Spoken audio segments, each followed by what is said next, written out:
In our first episode, we looked at how to maximize your midday coffee. And in a continuation of that theme, we're taking a look at a range of energy drinks as a substitute for coffee. Which one will Ashen recommend and why?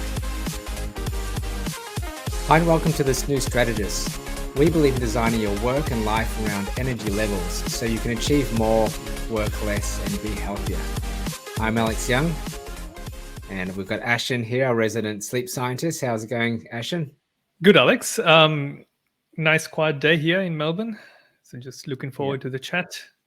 Yeah, very good. Have you got a pile of energy drinks in front of you? I do have a collection. Looking forward to discussing what these are and what they do. We've both of us, we've got a big pile. No, three isn't a big pile, but I've already been going through the Coke already. But we've got a nice selection of energy drinks here, and it's interesting just how popular that coffee episode was, which was our very first episode, actually.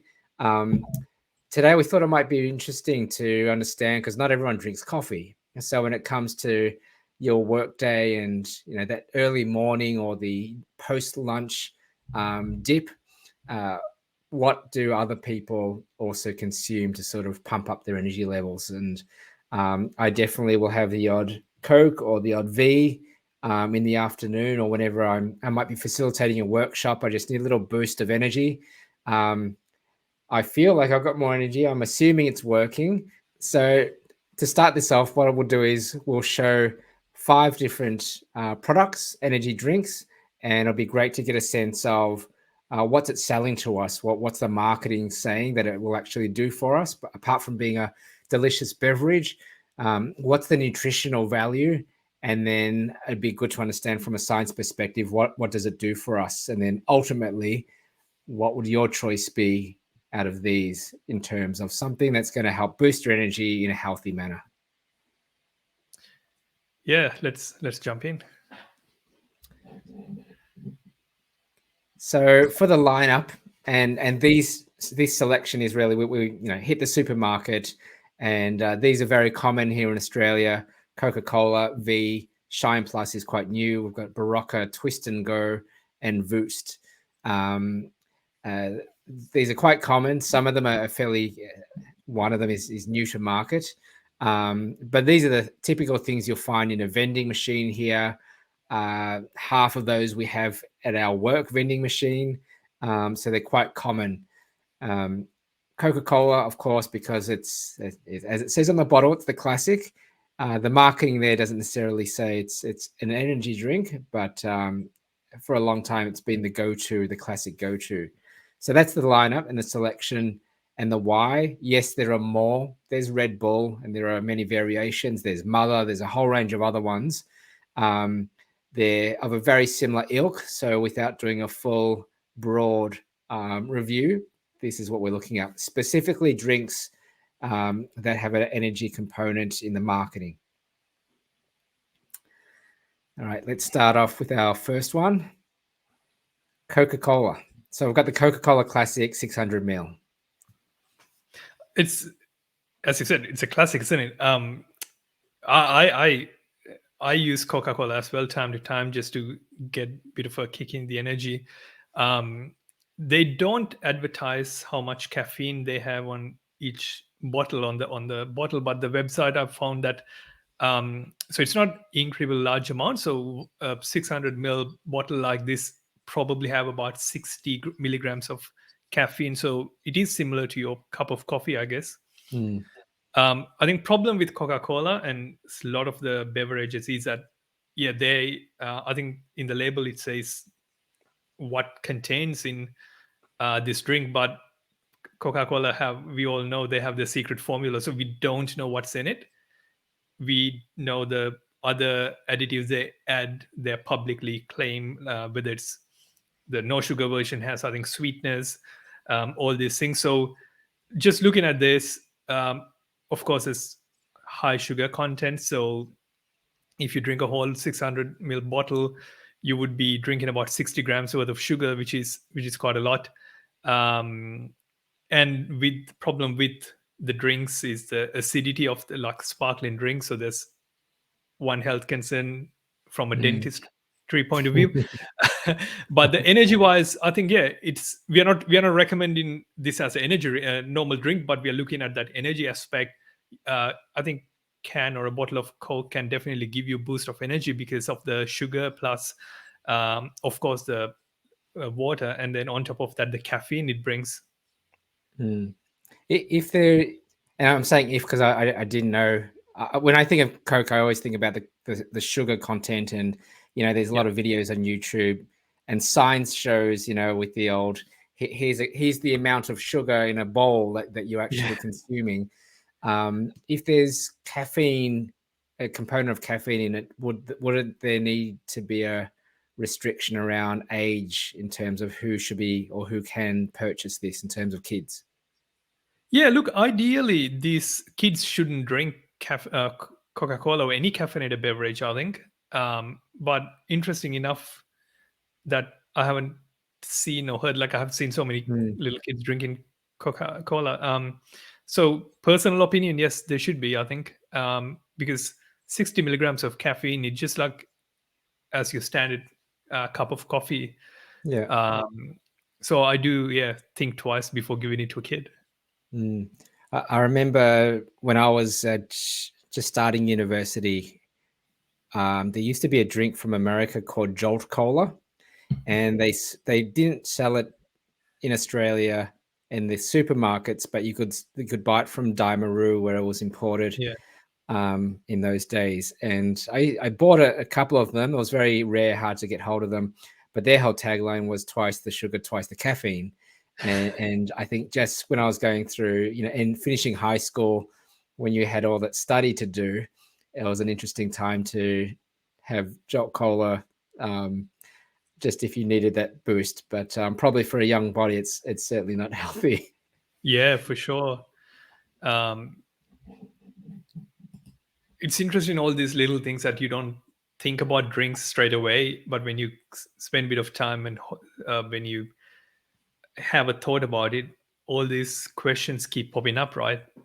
What they do to your body and how they react and all these questions. Cool. Okay, so this was the Coca-Cola Classic 600 mils per serving for the whole 600 mil. It's 1080 energy and 64 sugars. So and 60 sodium. Yeah. Cool. All right. Sorry, were you going to say something? No, I think it's important that it's good that you highlighted the sodium content, because you will see when we keep talking about the drinks, sodium level keep fluctuating. So that is something you have to consider if you make one of those drinks your regular go-to drink, the amount of sodium goes to your body.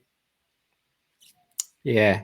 And another category which we should look at another time, when I think of sodium, I think of the sort of energy drinks. Sorry, not energy drinks. Things like Gatorade, Gatorade kind of drinks, and quite often those sort of powdered format drinks that you'll mix in with your drink bottle when you go and play sports. I think of Pocari Sweat out of Japan. There's a lot of drinks in that category, which is probably worth on a separate note to have a look at as well. Yeah, absolutely. I think hydration is really important in the this world of productivity and energy we talk about. So definitely. I've got next V Guarana. Sorry, V Original Guarana 250 ml can. Confession, I used to live on those in my uni days as well, probably like most of the people. But looking back and now reading about what's in it and what they do, probably shouldn't have done that.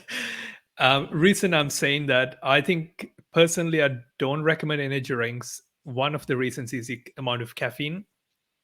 So smaller can, I think 250 mils has 78 milligrams. Not too bad. It's still probably tad higher than your standard cup of coffee you have. And whole bunch of vitamin B compounds, different vitamin B compounds, and you have taurine, like all these other compounds as well. It's So what is taurine? So taurine is it's a beta amino acid. So it's found in beef and dark meats or even shellfish like your scallops. So you can get it from food. I think your liver produces some, so your body already has enough taurine. It's rarely you see someone that actually have a deficiency in this. How it works, it modulates mitochondria, so the energy energy production in the body, and also it plays a role in the energy metabolism and kind of neuromodulation. So a lot of athletic performance drinks or supplements will have taurine because there is a role that taurine plays in the performance.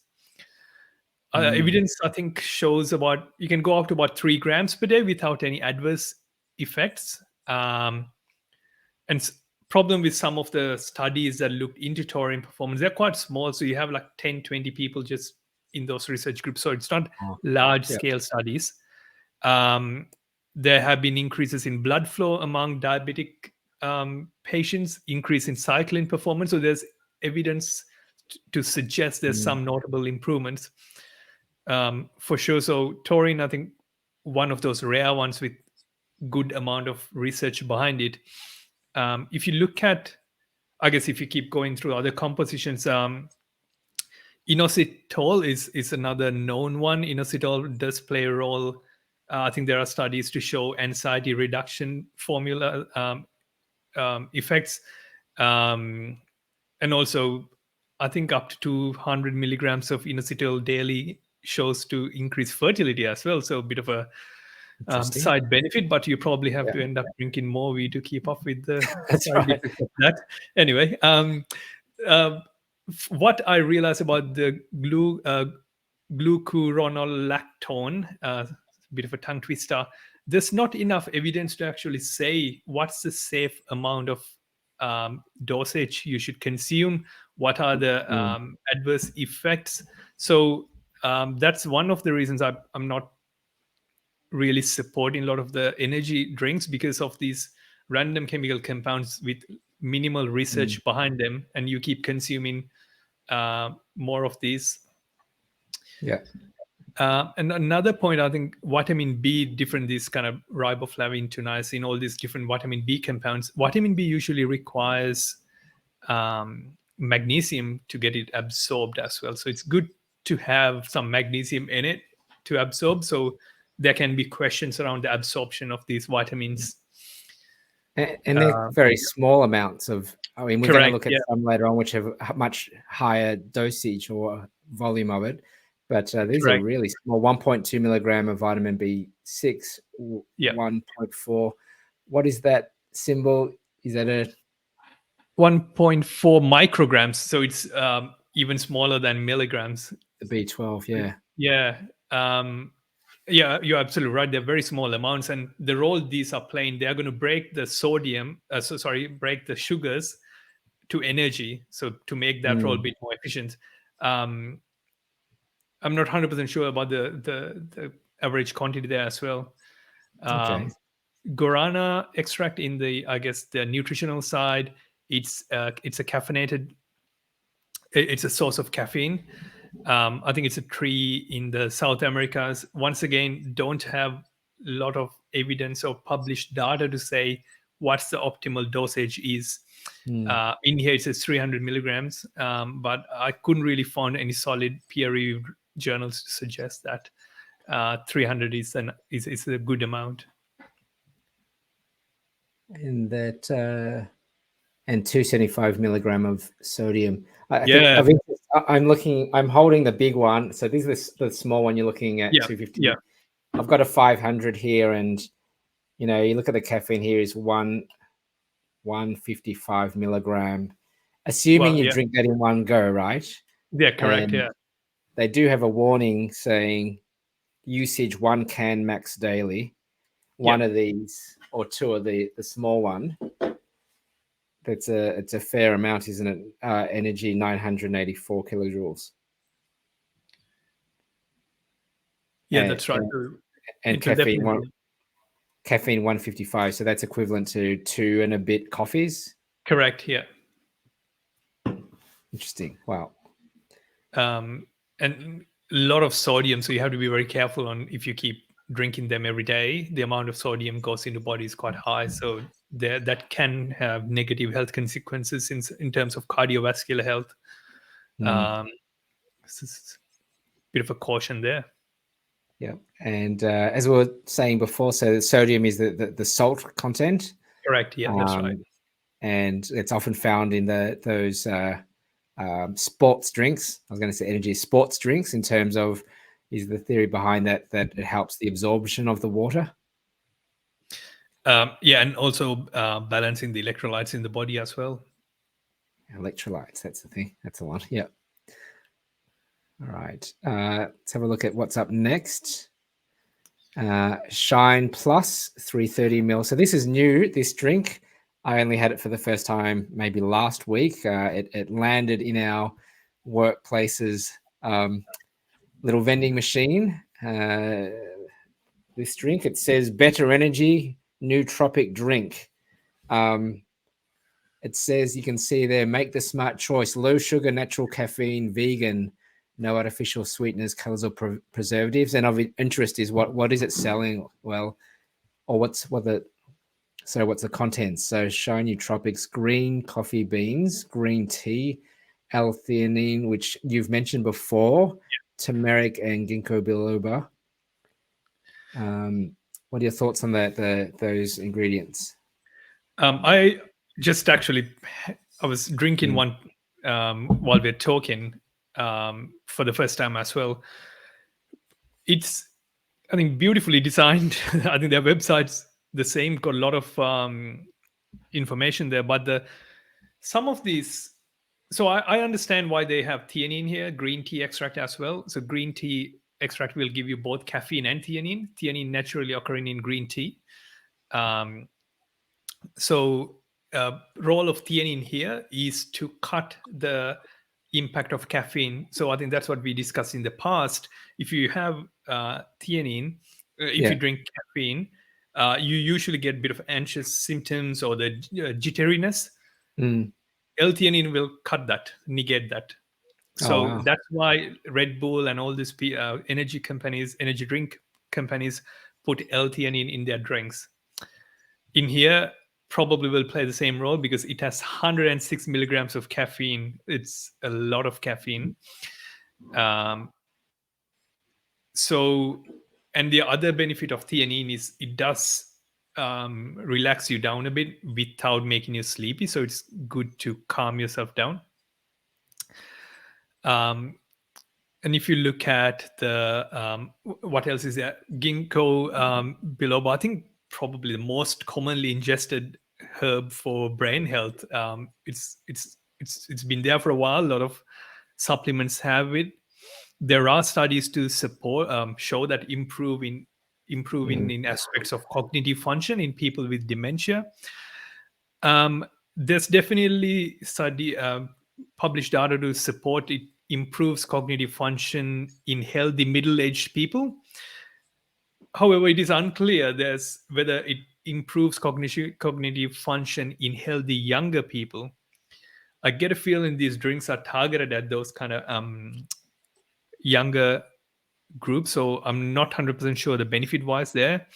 Ginkgo biloba, the published data I found, people usually have about 250 milligrams of ginkgo biloba for about 6 weeks, and they have shown some evidence in there. However, I'm not 100% sure whether it translates into an energy drink in this form, but ginkgo's known for a while. I think a lot of people use it.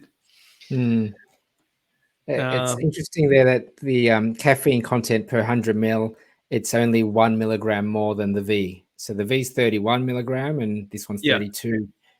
And both of them have that B6 and B12, both similarly small amounts. Yeah.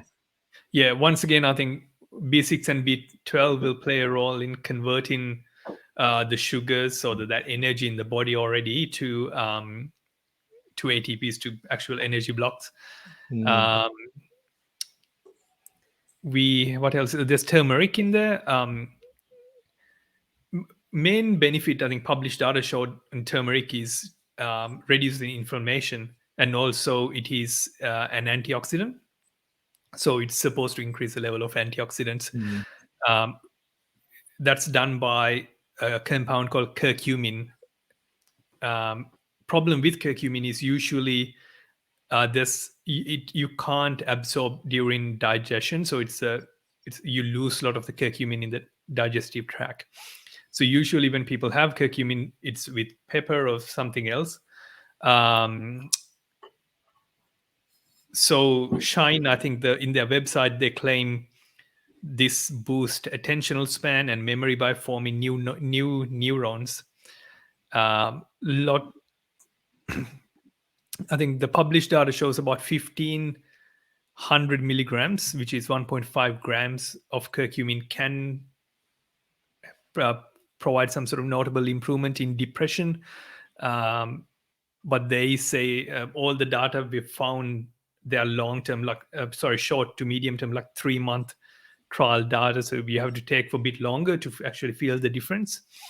Adverse events, I couldn't really find anything bad about it. You can tolerate up to about 8 grams, which is a lot. In this aspect, I'm not 100% sure whether it actually proves that as a compound it works. Yeah. But in this drink it works. I'm not 100% sure. Yeah, it's interesting that I mean, this one is compared to the other ones, it's branded differently. The more you look into it, like at the top, you've got rid the world of bad energy, but it's very much about, as they say, think, feel, do better.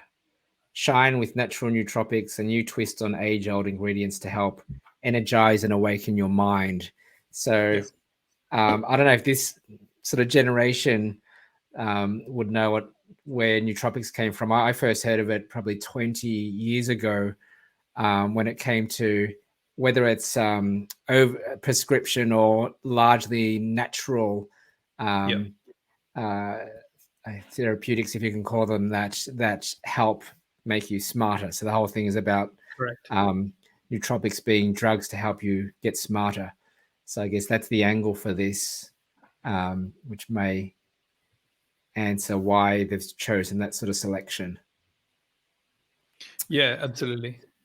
You can see there that they also have a little recommendation warning: contains caffeine, is not recommended for children, pregnant or lactating women, or individuals sensitive to caffeine. Consume no more than 1 bottle per day.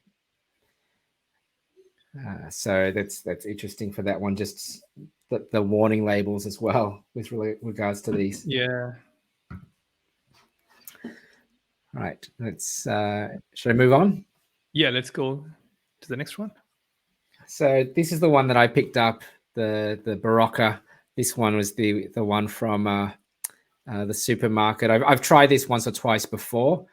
With this interesting system, you twist the lid, it releases the typical Berocca sort of pill, which fizzes and mixes with the water. So that's I love packaging. So from a packaging perspective, that's wonderful in terms of experience and ease of use. And I was interested when I first bought it because I didn't know, you can't see that. It doesn't tell you, and it looks like clear water. It's like, really? Is this Berocca? Because Berocca is usually an orange fizzy thing as per that little picture. What are they selling to you here? So in that benefit, Berocca is a tasty alternative to caffeine-based drinks to help kickstart your day. Berocca helps to release energy from your food so you can be at your best. Helps you stay active and mentally sharp. It's got energy written on the bottom. It's got mental energy. It's got physical energy. It sounds like it's for energy. That's true. I'll just jump to the ingredients component. What can you see here? I think, similar to the previous ones, we can see the vitamin. There's a lot of vitamin B compounds, which is very common in that any drinks or supplements in the energy space. Same with vitamin C. I think they both play a role in energy. It's good to have magnesium there. Magnesium does help with especially vitamin B6 absorption. So, and the reasonable amounts as well. Zinc does play a role in vitamin C absorption. So it's good that they think that way and make sure that all the compounds they put in can be absorbed to the body. Folic acid have shown some evidence in brain health, so I can see why they have put it there. I think same with the biotin. So if you look at this, they don't talk about caffeine at all. So it's a non-caffeinated beverage. If you're sensitive to caffeine, this could be a great alternative. I did, I think, see in the labeling it says better tasting coffee or something like that, but I don't know about that. It's definitely a good alternative, probably a relatively healthier one if you compared with some of the V or Shine, like the energy drinks we talked before. All the compounds here are known, and a lot of them have enough evidence to back them up to understand the dosage, the adverse events, and how this works. So because of that, I think this probably a better alternative than energy drinks. And obviously there's no sugar in it. So if you're sensitive about the amount of sugar you consume, that's once again a great thing to look at. Okay, so I can see there's a lot of different vitamin Bs: B1, B2, B3, B5, B6, B12. What's the logic behind that sort of selection? So vitamin B, I think there are 8 different vitamin D compounds. They do play a role as selectively. They do play a role in the energy modulation space in the body, and also there are some evidence to say this psychologically, or the reducing the stress levels cognitively, they do play a role. That's why you see all these different type of vitamin B compounds. Vitamin B6 and 12 are the most common or the popular ones, I guess. And you probably have seen there are a lot of vitamin B complex supplements that currently available if you go to a chemist or a pharmacy. Nice. Of interest, Berocca was that. This has been around forever. Maybe not forever. What is it? First launched in Switzerland in 1969. But I remember as a kid growing up here in Australia that it's been around for that long, in available in the markets, that it was as a common thing to get one of those and pop it in some water. Before the whole category of energy drinks was actually around. And just looking through their website, they actually highlight the number of clinical tests that they've had, a lot of studies and a lot of research. That's something that not all of them have, but I think that's something that they're trying to use as a key point of differentiation in this highly competitive category at the moment of energy beverages. Yeah, no, that's a good call out, and it's good to at least try some of those companies, because if there's published data, sometimes you do have to consider those with a grain of salt, because when you fund the studies, they may influence how the outcome's going to be. But if you have enough published studies to show that people use this and benefits are there, I think it's a good sign. Cool. Right. I think this was the last one, Voost Performance Vitamin B. So this was something that you suggested. I've never tried this one myself. I haven't seen it actually, or I may have seen it, but I may have gotten lost in the number of types of vitamins that we have here in our supermarket shelves in Australia. Yeah, I randomly came across it in a supermarket as well, and wanted to give it a shot. And I personally think it does give a bit of a energy boost. I'm not sure whether it's placebo or not, but from my experience, it has been positive so far. And if you look at the compound, if you look at the ingredients, in this one with Berocca, they're almost the same. Slight changes in the numbers, and you don't have caffeine or once again sugar in it. I'm not sure about Berocca, but this one does contain some sodium. So once again, if you drink enough water to make sure that if you're hydrated, so it's not necessarily a bad thing to have the 120 milligrams of sodium in it. Get that electrolyte balance there. A lot of vitamin B to make sure the stress levels are in check and the energy production's done properly in the body. Vitamin C once again. There's zinc and magnesium, which help with the absorption of both vitamin B and vitamin C. So I do think Berocca and Woost probably better alternatives to some of the ones that we discussed today if you are looking at increasing the energy. Once again, remember, everything is dose dependent, so just don't keep eating this every day or multiple tablets a day. Just consider the dose aspect of things. But I personally do think this there definitely benefits in Boost and Berocca in comparison to energy drinks. So I'm just reading the Berocca one now, and it says each tablet contains 273 milligrams of sodium. Yeah. So the Berocca ones probably have similar amount of sodium to the Shine. Sorry, not the Shine, the V energy drink. Yep.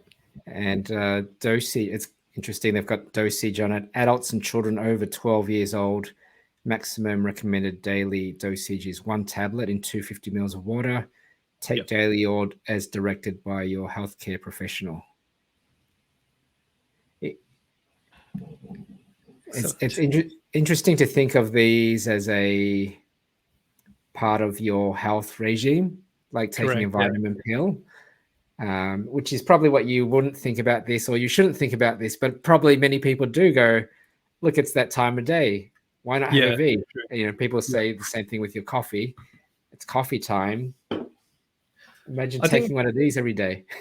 Yeah, that's right. I think that's the problem with caffeine. Caffeine is an addictive stimulant. So as a compound, it's addictive. So that's why you probably have seen people having headaches when they miss their cup of coffee. It's just that going through the withdrawal. So I think that's one of the reasons people keep going back to the energy drinks. So the cup of coffee. I'm not saying coffee is bad. You have to be mindful on, once again, with everything, dose is a key. Yeah.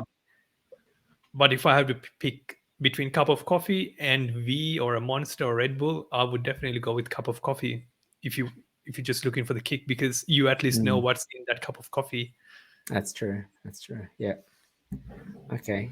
Let me go back to the first slide again. So we're looking at our lineup of 5. What's your recommendation? You sort of hinted at it already, but what's your sort of recommendation in terms of if you did have to forego the coffee, what's a nice safe substitute? If you don't like the taste of coffee, or you don't want to drink coffee, or if you're sensitive to caffeine, I would say start with Berocca and Woost. And there are other alternative ways to get energy. I think we have discussed in our podcast in the past. But if you're focusing on the drinks and don't want to have caffeine, definitely recommend Berocca and Woost. Even if you want to have caffeine, but keep these two as your backup option to cup of coffee. Okay. Reason I don't recommend the nootropic drink and the energy drink, some of the compounds don't have enough evidence to back the claims they have. So I would tread very carefully there. So because I don't know what these compounds do, they're not fully understood. Both of them have sugar in it. And Shine especially have a lot of caffeine in it. So I would personally avoid those. And energy point of view, Coca-Cola, got some caffeine in it, great. And this is, I'm not saying Coca-Cola is good for you. I'm just saying caffeine point of view, the energy point of view, that can be a good drink as well. Cool. It's really good. It's a great breakdown. I certainly learned a lot through that, and really opens up the door to different kinds of beverages or other means of boosting your energy when you need it. So thanks for that. That was a really good breakdown, and just good to keep in mind that throughout the day we do have high energy highs and lows, and what else can we do? Because not everyone is a coffee drinker. I didn't used to drink coffee until I got into work a lot more, but it's really interesting to understand what the substitutes are. And you can always walk around the block. Correct. Get some sunlight. Yeah. Get some sunlight. Yeah. Incorporate some physical activity for sure. Yeah. Yeah. But I think same for me. I can relate. Like, I never used to drink coffee, and now I can't live without coffee. One thing's for sure, when I am in Japan, my coffee drinking goes right down, and my tea drinking goes right up. There's just so many alternatives. I'm not faced with big cans all the time in vending machines in Japan. When I am there, we should do another episode, and I'll look at what the local offerings are in this sort of space. But no, that's a great sort of selection and really informative. So thanks for that. Cool. So that's it for today, and thanks a lot, Snooze Strategists. Hope you found our tips helpful, and remember, this is all about helping you maintain your productivity in the workplace or even at home. So if you want more of this, remember to click the like, subscribe. I would love to hear from you as well, and we'll see you next time.